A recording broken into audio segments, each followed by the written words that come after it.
ta he cô vợ cần tơ bên nhau hè lạc ô ta he nắng nhìn nhà tơ cùng mong trắng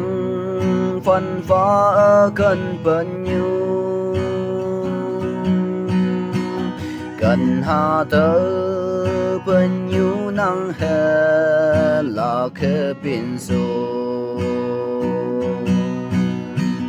ô ta he u chu an cô cơ hồ lấy bay phá trên cô cần bờ cô chim như phây mong mây xuyên mà chính như nó sợ tư bản tông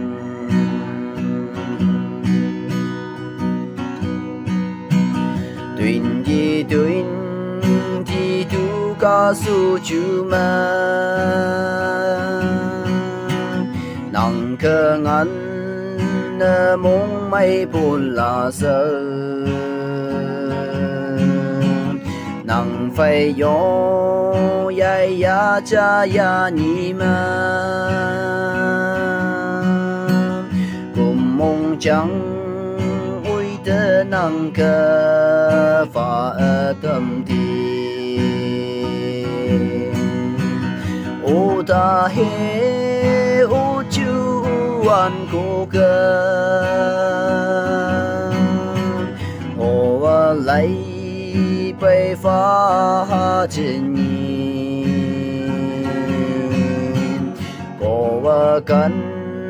bờ cô chim như phây mong mây buồn là chính như nó sợ tư bản tông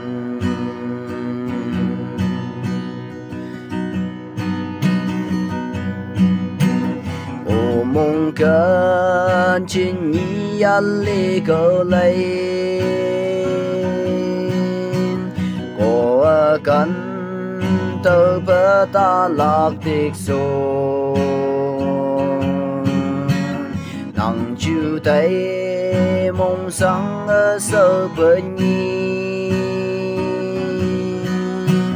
bạn bông lá nắng cơ cần tơ bờ ba cùng lấy ô ta he ô chu an cô cơ ô lấy bay phá trên cô cần bờ cô chim như phây mong mây phiên mà chính như nó sợ tư bản tông ta hi hê